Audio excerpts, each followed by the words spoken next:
Hey everyone, Chris here of CP Whiskey Creek in N-Scale, and in this video I'm going to share some of my tips from last year for the Springfield Model Hobby Railroad Show, whatever you want to call it, the Big E, Amherst, Springfield, West Springfield, whatever you want to call it.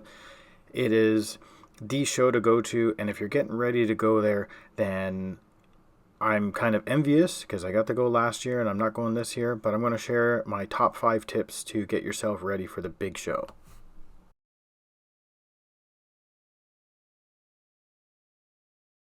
Tip number 1 is buy your tickets in advance.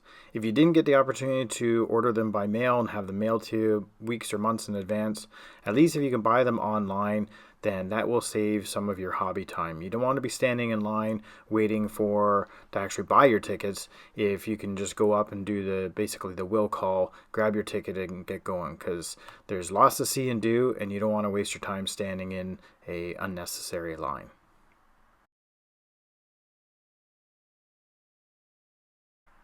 Tip number 2 is to plan. Plan, plan, plan. I had a crusty old warrant officer that once told me that a failure to plan is a plan to fail. And I didn't really like the guy at the time, but he had a good point. For Springfield, you have to have somewhat of a plan of where you want to go and what you want to do. There's so many vendors to see. There's people that you might want to run into. So make your list. I downloaded the map from the website and then went through and picked out and highlighted at least who I knew I wanted to go and see. And then of course you're going to be wandering around and see other people and other vendors that you didn't even know what to expect from them. But at least if you have like the bulk of who you want to go and see and possibly buy from, then that will put you in a much better spot, because there's a lot to see and do, and you're going to be walking around a lot. So at least if you can focus on where you need to go and who you want to hit up first, then you'll save yourself a lot of hassle. Another thing that I did to prepare was watching other people's videos from previous years, and it helped me have an idea of some of the other people that might be there, or things that I might see that you might not pick up from the printed out sheets. And shameless plug, obviously I did a video after last year, but there's lots of other YouTubers that have done various videos, so check some of them out.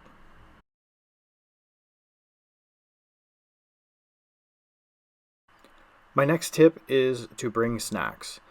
Maybe a bottle of water, a protein bar, a granola bar, something along those lines.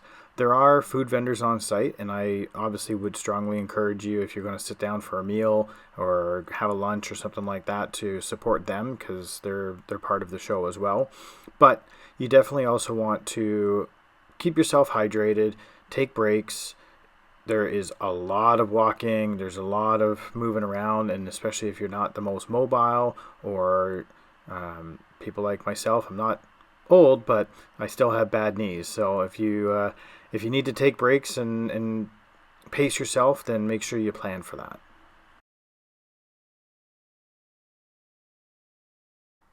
My next tip is to not hesitate on making a purchase, especially if it's something that you want. And it kind of goes back to tip number 2 of planning. So if you know that you want to go see a vendor and they have something specific that you want or like, don't hesitate and hope that it's going to be there when you get back. Just as an example, I wanted to get some of the super trees, and I held off for what ended up being too long, and they sold out of them by Saturday afternoon. So you don't want to sit on something hoping that's going to be there later. There's a few other things that I saw on my first pass, and by the time I made it on my second pass, they were gone. So if there's something you want, going back to tip number 2, plan to get there as soon as you can, and just buy it right away so you're not having to worry about it.